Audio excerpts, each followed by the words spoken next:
Burst into tears right there on the spot. So you know how open Cracker Barrel is, right? So there's no way to keep the noise down. Bawling, crying, throws her arms around me, just sobbing, crying, and I'm holding her. And I said, a lot going on, huh? And she's just sobbing. And my wife gets up and hugs her and kisses her. And then she runs to the back. Okay. So I go to pay my bill. She comes back around. Apparently she went outside to get herself together. She grabs me in the, where all the clothes and stuff are, and sobbing, crying again. I don't know what's going on.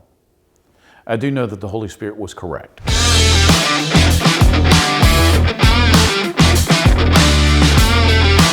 Welcome to What's Your Problem? I'm your host, Scot Ferrell.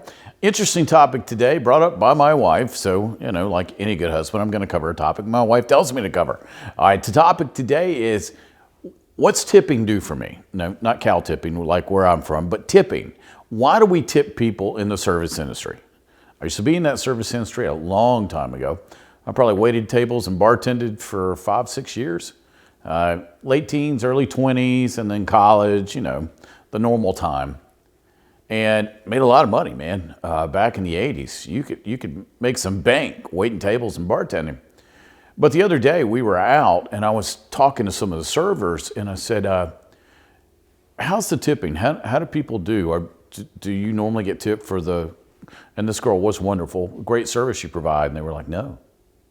And I went to another place and the girl said, most people don't tip us. And then I was talking to, I was in Charlotte a couple days ago.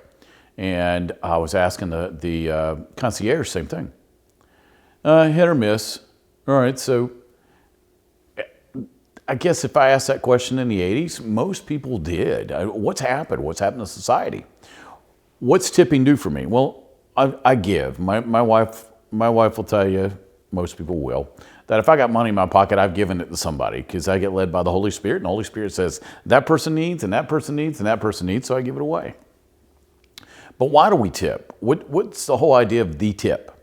Someone's provided a service to you that met your so-called expectations, and then you give them a percentage of whatever the bill is or whatever you feel led to give, and you give it to them. But lately, what I've noticed, and I just sat and watched people at this restaurant the other day, they were not leaving money, and then I watched the old $2 drop. The bill's like $55, and they do the $2 drop. Pull it out, drop it on the table, and walk off. Okay, again, customary is 10% across the board, customary, social norm. I normally leave anywhere from 20 to 30 or nothing. Now, if you're lousy, I'll tell you why I'm not giving anything. But normally, I normally get great servers or people within the service industry, and I reward them. I mean, I know what it's like to be in that position. They got bills to pay, etc. Now, if you don't meet my expectation of just being service there, I don't give you anything. But let's go with someone who's giving you great service. That's how they make their money. A lot of servers don't make the wage that everybody else does, right? So they got to make it up somehow. Or it's a tip share, which I'm not a big fan of, and I was not when I was waiting tables, to where everybody shares what happens. So let's say we've got 5 people on that night, but 2 people are lazy, which normally happens. Normally it's normally 3-2. 2 do all the work, 3 collect tips. Not good either. But why do we do it? Why do I give the bellman a certain amount? Why do I give the concierge a certain amount? Why do I give the servers? Because we stay at the same hotels when we travel in Charlotte. A lot of times we stay at the Ballantine Hotel in Ballantine, North Carolina. Why? My chiropractor told me I had to sleep on a certain mattress and I could only stay in certain hotels. I've got so many injuries, my chiropractor actually picks my hotels for me. It's great, isn't it? Because if I stay on the wrong mattress, I have to go see him immediately and my back hurts for 4 or 5 days. Right, so that's why I do that. But why do I tip them? They take care of me. Also, I'm a giving person. Lord gives seed to the sower, man. I'm always about sowing seed. But it's much deeper with me because I know these people, their backgrounds, because I get to know most of the people I talk to. And I know what they're putting into the job, and I know how they take care of me. Now, let's look at this from a pure mercenary, selfish reason. The better you tip, the more they do. I like Jesse Duplantis telling the story about Cheesecake Factory in New Orleans. He tips well. I mean, Jesse's probably the best tipper I think I've ever seen. Every single time he walks in Cheesecake Factory, the line can be out the door. They'll go. Walking. Oh, yes, Mr. Duplantis, we've got a table for you.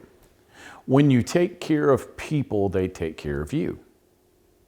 When I get to the Ballantine, It's like family. We hug and kiss the staff. The bellman, who's phenomenal, will not use his name, but he's an SEC fan, makes him good. We hug and kiss. We tell them we love them. I get down to the restaurant. My girl Lily takes care of me. I tell her I love her. She's like a daughter. Then Drew, he's the manager, and we just keep going on and on and on. And when we leave, we have to line up and hug and kiss everybody, and we tell them we love them. And then I have a Bible study in Morrisville, North Carolina. The young lady there, same thing. Hug and kiss when we leave, when we get there. Then I've got some servers. I go out to certain restaurants. Same thing. Why? Well, see, the tip's way more than just money. A lot of times these people are hurting. What do I do for a living? I solve problems. I have a consulting company. I'm a pastor. That tip goes longer to help change someone's life. Let me give you an example. I was at Cracker Barrel one night, and this sweet young girl, a high school girl, I'm looking at my wife, she's looking at me, and I said, something's wrong. Something's going on in this young lady's life. And I felt in my spirit, the Holy Spirit said, give this girl $100. Okay. And I always carry enough to do that. And so I said, come here, honey. I said, the Holy Spirit has asked me to give this to you, and I gave her a $100 bill. Burst into tears right there on the spot. So you know how open Cracker Barrel is, right? So there's no way to keep the noise down. Bawling, crying, throws her arms around me, just sobbing, crying, and I'm holding her. And I said, a lot going on, huh? And she's just sobbing, and my wife gets up and hugs her and kisses her. And then she runs to the back. Okay. So I go to pay my bill. She comes back around. Apparently she went outside to get herself together. She grabs me in the, where all the clothes and stuff are, and sobbing, crying again. I don't know what's going on. I do know that the Holy Spirit was correct. Every single time I was at a Waffle House one night, just so happens, this happens to me sometimes. She had a special needs daughter, and I said, well, not a lot I can do right now if I don't have her psych eval. I'm at Waffle House. The lady brings me a folder that's this thick and hands me this child's psych eval. This is at 1:30 in the morning. So I'm drinking coffee, flipping through this kid's psych eval, and I give her my ideas. And I said, what's going on? And she starts to cry, and it's nothing like Waffle House at 2 a.m. And so again, I did it again, tears. The Holy Spirit never tells me to give it to the wrong person. Anytime I get that feeling drop down in me, boom, no negotiation, let's do this because it's life-changing. What people don't realize is that tip can change someone's life because now they know somebody loves them. Let me give you a story that's got nothing to do with tipping, but you'll get why people need to be heard or felt. I was with a buddy of mine this past week. He was telling me about this girl. I'm not going to give any names in this one because I don't want to embarrass anyone, but a well-known evangelist and a porn star. This evangelist got called in my circle, and a girl goes, I'm at a party, you have to come. Well, I don't go to parties, I don't do drugs, and I don't drink. What do you want? You got to come to this one. You have to come to this one, you have to come right now. So he goes, and there's this girl that's hysterical with a hoodie pulled over her head. And he's like, why am I here and what's going on? It's not my scene. And she goes, you know who I am? He's like, I got nothing here, dear. But you know who I am? And she starts getting loud and everybody turns around. And it's like, I've never met you, don't know you, don't care. What's up? Well, I'm a porn star and I came here to kill myself tonight because I felt like every man had seen me naked and there was no reason to keep going. And you don't have any idea who I am. He goes, well, not my scene again. I don't watch porn. I don't do these things. She goes, now I'm not going to kill myself. That young lady got saved that night and gave her life to Christ. All she needed to know was that she mattered. How many times, now what's that story got to do with tipping? Quite a bit. How many broken people are waiting tables, doing bags, checking you into the hotel, that pass you by your porter, the guys that, I got to know the guys at Hartsville Airport in Atlanta, the bag guys. That's what I call them, and they like their nickname, actually. Hey, man, we're the bag guys. They even told me that one time. And I always tip them, and they were a lot of fun, and it's funny because in Atlanta, I always got the same guys. So we had a lot of fun together because I used to travel a lot. And it became a relationship. It was never about the money anyway. It's about an exchange of feeling love, awareness together, so to speak. You know what I mean. And it's always more. Now, the people that my regulars in my regular circle where I travel, they're not waiting on money. They're waiting on a hug. They will actually knock me down, slide the money out of the way. They pushed it out of the way. The other day, this happened to me. The money got brushed away, and they gave me a hug and a kiss. People are hurting. People are going through things that we've never even thought of, right? Now, we go through things too. It's not like my everyday sunshine for me, but I know who I believe. I know who's got my back, Jesus. So I'm all good. And I got the Holy Spirit. But a lot of people don't. And a lot of people, especially look at a pastor, right? A lot of people think pastors are cheap. They cheat people. My dad used to say, hey man, there's the preacher. Keep your hands in your pocket so he didn't steal all your money. A lot of people really believe that. And unfortunately, a lot of church people and pastors have cheated people. They don't tip, they don't give, they're demanding, something's always wrong. Trust me, when I was waiting tables, nobody wanted church people. We go, there's the church people, nobody waited on them because nobody wanted them, right? Well, you get that reputation for a reason. Now, let's reverse this.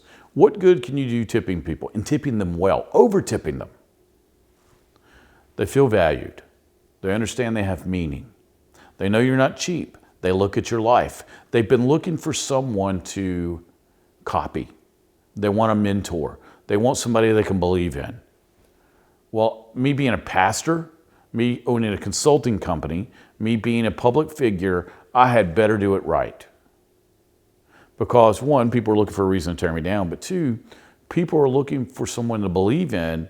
And if I go on camera and say one thing and do another in real life, there's enough of that, man. Speaker business, it's full of that. Reality TV, full of that. Done both. Pastor business, way full of that. So I know what I got to be. So why do I tip people? It's an exchange. It's a relationship. And if I come back again, I want to see you again. I want to hear about your life. For me, it's you're just not going to wait on me. I'm going to know everything about you by the time you're done. And then a lot of times I have servers sitting down at my table crying. Last story, and we'll close this one out. I was at a Hooters. My wife is a fanatical Georgia football fan. We're in Destin, Florida, and if you know anything about Destin, there's not a lot of wing places, and we were hungry, just gotten from Atlanta. And she goes, stop right here. I'm hungry. Okay, and the Hooters normally has good wings. I'm not much on the girls. I was never a guy who likes strip joints or anything like that. I'm a different kind of guy. But we go in there, and by the time we've finished the game, I've talked to almost every server there. Most of them are unhappy with what they're doing, where life's going. And then we invited them all back to our condo for a whiteboard session to straighten out their lives. Yeah, that's why we invited them. And the great thing was, a lot of these girls made a decision that night to go, I'm done with this. I'm not doing this anymore. I'm either going back to school, I'm into that relationship, I'm going to go do something else. All because we over-tipped at a Hooters and we got to know the girls and know their pain and what they were going through. They changed their lives. How much good can we do with that tipping? Quite a bit. And what's it do for you? Man, it really does feel better to give than receive. It really does once you get into that mode. All right, something to think about. So next time you go somewhere, whether it be a hotel, a restaurant, someone's taking care of you, the airport, somebody shags something for you, whatever it is, think about what that tip does for them and the meaning they have attached to it and how far it can go, not only for them, but for you. All right, if you have any questions, go to our website, wyppodcast.com. If you have a problem that I haven't covered or if you got a problem with me, whatever it is, problem at wyppodcast.com. Also subscribe. You know you want to keep watching. And last but not least, if you got a friend, again, it's never us. If you've got a friend that needs to see this video or our whole series of videos, send it to them, man. That's why I do these videos. I have a consulting company. If you want to hire me, that's great. But I'm trying to help you out right here, just 10 minutes, 15 minutes of knowledge that you can use or give to someone else. All right, so I'll drop the website on you one last time. wyppodcast.com is how you reach us. Thanks so much for tuning in. Great topics coming up this year, so keep tuning in every single week. I'm Scot Ferrell. This has been What's Your Problem? I'll see you next time.